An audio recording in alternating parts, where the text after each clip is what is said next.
Welcome to the Music Reel. I'm your host, Nicola Burton, and today I have a very special guest with me. Now, as you know, I'm talking to men and women around the world from events, hospitality, and music sectors, trying to get a handle on how everyone's faring in the 2020 lockdown. Now, today, I've got Cara Robinson from the internationally acclaimed act Hat Fitz and Cara. What I find fascinating about this act is that they've carved out their own career in their own terms and built an internationally thriving music business outside of the standard norms that I've been operating in the last 30 years. So I'm absolutely intrigued with what they do and how they do it. Now, this act is a unique combination of folk, roots, and gospel blues, and that's something we don't get enough of in Australia. So, Cara, it is so lovely to see you. Thank you for taking the time to talk to me today. It was a pleasure, absolute pleasure to be here with you, Nicola. Oh, that's cool. Thank you for asking us. You and Fitzy normally are touring anywhere across the world or around Australia. How has it been to be stuck in lockdown, in isolation in Australia for the last couple of months? Well, our last gig was on the 29th of February, and we had already last year, at the end of last year, we had actually started to cancel our overseas gigs. Okay. Because for this year, purely because we've been on the road for 11 years solid. Wow. And my health was just showing signs of not being. I wasn't very healthy for a while. I had I still have alopecia areata, which was loss of hair. Yeah. Hence why I've got a hat on. It was also I have an autoimmune disease that I found out, and I've just through breaking down our work amount of work bulk. I've just started resting and taking time out.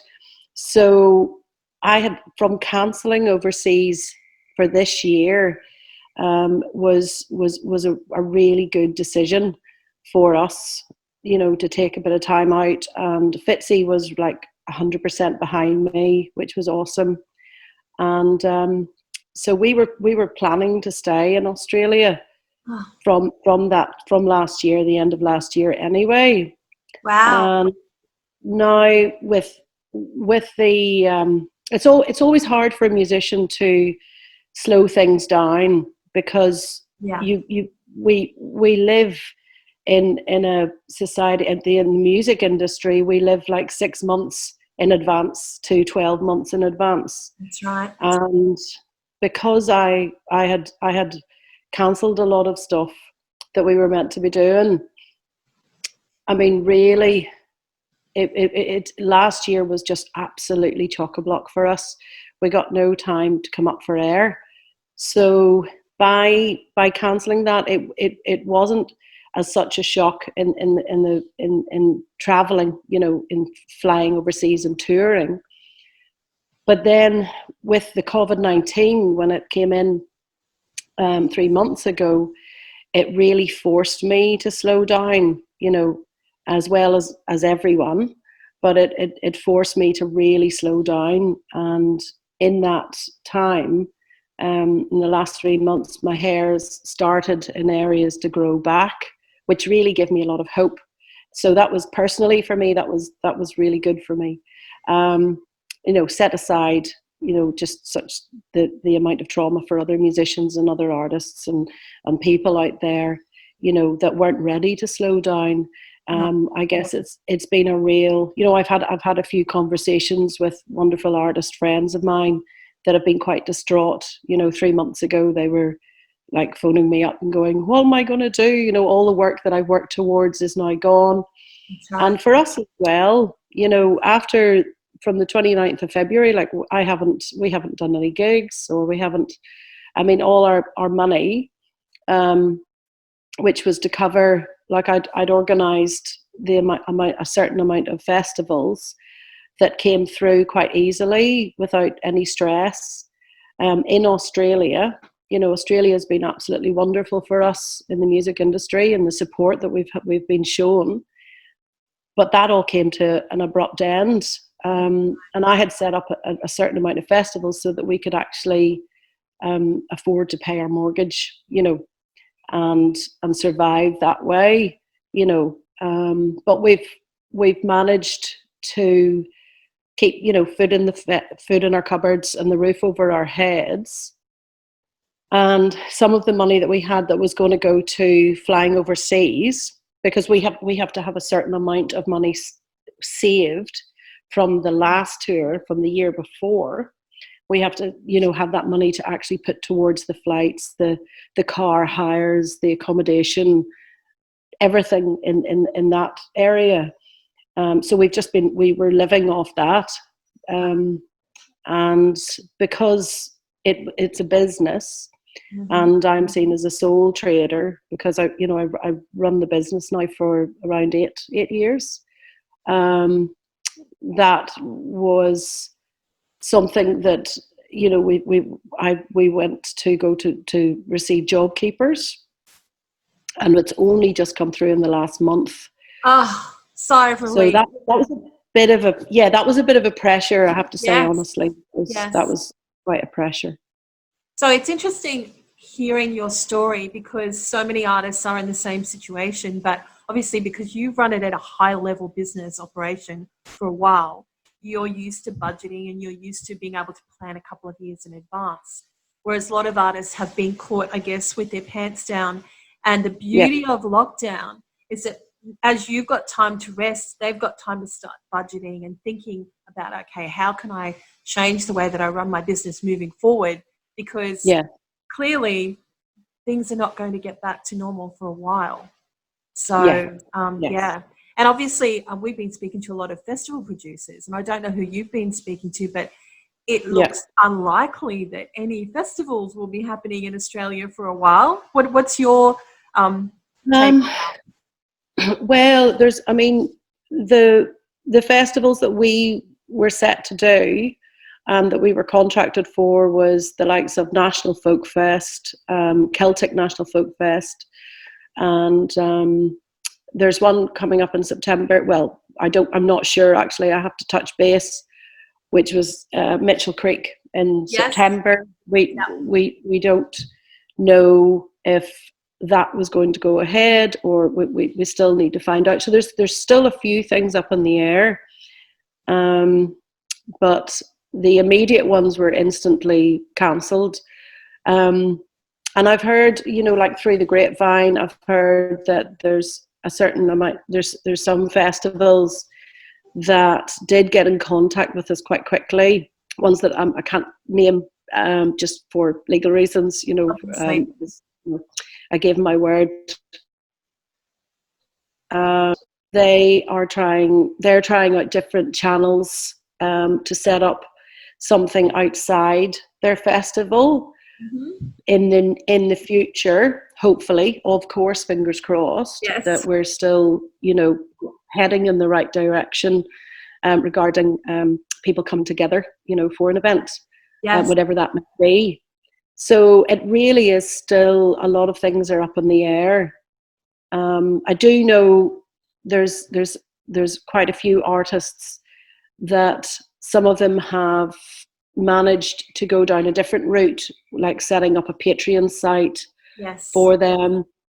And they're like, through talking to them recently, they were saying, look, we're just as busy, but obviously there's no audience or there's no travel, but they are having to work out the logistics of recording quality, you know, changing the whole kind of technical situation with them. They're learning how to get a good recording sound. You know, there's a few different sites that and different ways that you can live stream now with other parts of the world. But again, you know, that's been a new world. That's been a new world for them, and it's only just now that myself and Fitzy are starting to do a little bit of the live streaming. You know, we've done one live streaming, which was called Bigger Than Borders. Yes, And I saw that. It was great. yes, Yeah. yeah. They were wonderful. They were wonderful to work with. You know, Yeah. I mean, it was lovely having that collaboration with Ken and Harry and Emma in Canada. They were in Edmonton, and they've set that up specifically for artists. I think they had Eric Bibb on the week before, and then Daniel Champagne on the week after us, and you know they had a you know, various different other creative artists, you know, coming on board with them, and their whole policy was quality of sound, because the sound quality coming through a computer, just in through the microphone in the computer or the laptop, when you put something live like an acoustic guitar, can actually sound really tinny, and Yes. and it's very digital, and it doesn't really portray that authentic sound of the artist. And so watching that sort of unfold has been quite interesting. I think it's going to change the whole parameters of our industry moving forward. We're going to have to reimagine and use technology to find new pathways to deliver shows and song releases, which I think in so many ways it's a great opportunity, isn't it? To try something new for a change. Well, yes. I mean, the music industry is always revolving, evolving, revolving and evolving. Yes. Where is changing with the times. You know, I mean, I remember, Nicola, when I was 20 and I was doing my national diploma in music studies, and we had a business meeting, and there was a member of the it was mini discs. You know, when mini discs came out. Oh my God! Yes. Yeah.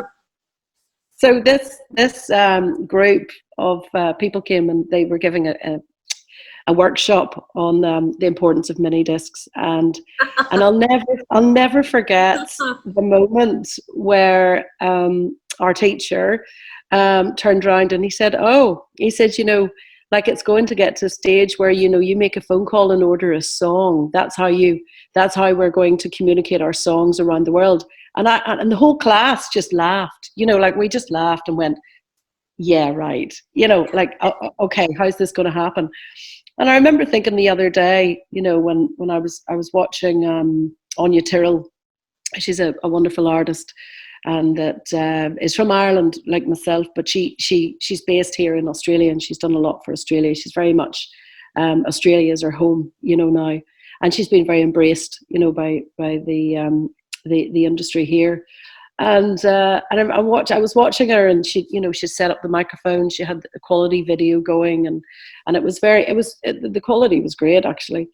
And I remember thinking, wow, here we are. Look at where we've come to, you know. It's incredible. Where we've come from. Yeah. I love that. So in a way, lockdown's been great for you to have a chance to stop and rest and recover and rebuild your health. And I guess now we're reimagining what can happen. Do you think that maybe a couple of years down the track, you guys might return to touring overseas? I hope so. I do believe there's a lot of reflection going on amongst in the artists of today that have been, you know, they're building their careers, and they're very much a part of the industry now. And I do believe there's a lot of artists reflecting on how they can do it better, and possibly the census that I'm getting is that a lot of artists are wanting to do it as in a more organized way. They're saying that because they've had the time to possibly write an album without feeling the pressure that they have to tour it at this exact date. Yes. They're taking their time more, and it's kind of, in a way, it has, for the touring artist, it has brought you back to that place where myself and Fitzy were talking about it recently, and we were saying, it's nice to just play music and just enjoy the moment, and not think, right, I have to get an album out, this has to be done this date, I have to get the recording, we have to do the mixing on this date, we have to, and it's like constant deadlines. And you feel at some point, once you're just getting a project on the way, you have to be making another project for the near future. So you don't really get a break, you know. And like, without going on about our situation too much, but there's moments in our career where I've been the manager, and also myself and Fitzy have been co-producers, and we've been recording and we've been writing, and I've been setting up a tour all at once. It's just, sometimes you don't know what hat you've got on. It can be quite overwhelming. You know, like for instance, last year, like I had 9 months. I thought 9 months was enough time to organize the visa for going over to America for doing a festival over there. And it was our second time going back to that festival. Now, the first time we were very lucky. We had our booking agent in Canada helping us the whole way through. And then this time, it was madness because the manager that we had at the time stepped down from being a manager because he had so much stuff on his plate. And I said, look, I'll take it and I'll run with it, thinking that 9 months was enough. And it just wasn't. We were foot to the floor to the deadline, like trying to get everything in on time. And it had cost us more money in trying to organize just a visa, never mind the tours, you know. Exactly. And it was just crazy because we've been working with 5 to 6 different booking agents around the world. We've got to organize their time scale. When's good to go over? You know, when can we come over and sync a showcase in with the time that we're doing a festival to pay for the showcases? You know, it was so much going on at that time. So this has been a real interesting time to reflect on that. And if we are going to organize anything, it is looking like 12 months out, you know. Yeah, I think, Cara, it's good for everyone to hear how much work goes into an overseas tour, how much work goes into managing, producing, everything about a musical act. And you've been doing it predominantly, it's been a one-stop shop. So no wonder you sort of needed to stop and have a little bit of R&R. No wonder. Yeah. My goodness. So that's been good. That has been good. But of course, like everyone else, you know, we're experiencing the unsurety of the future. Yeah. Will we go back to live gigs? You know, I mean, these it's even saying it sounds strange. I know. You know, because as an artist, that's what we do. You know, we play, we you know, we perform, and we tour, and you know, it's all been part of it. It's practically myself and Fitzy's whole life, you know, and many others. So that's a big question, you know, that you have to kind of sometimes bring it back just day by day, you know, and not think too much into the future until we actually know that there is a foreseeable plan that is a possibility. And at the moment, we don't know. Because it's changing day by day now. And we've talked to, you know, promoters and clubs and national entertainment managers, and they're all saying the same thing. We have no idea what's coming. We're all in this boat of like, it's all outside of our control. So we're just it's probably the first time the entire world's been in the moment, which in many ways is kind of cool when you think about it. So look, Cara, thank you so much. You've given us a lot to think about today, and it's so valuable to get your perspective because you have done so much in the industry that most people will only see that much. You've got, you know, the 90% underneath the surface that no one sees. So we wish you speedy recovery from your health. Can't wait to see you guys back out there again. Take good care of yourself and Fitzy, and thank you for spending the time to talk to me today. I very much appreciate it. Absolute pleasure, Nicola. Thank you very much, and great that you're bringing this awareness, you know, into into the world of virtual reality. Virtual world, it's an important story. Yeah, it must be shared. So thank you, Cara. We'll see you next time. Pleasure. Absolute pleasure.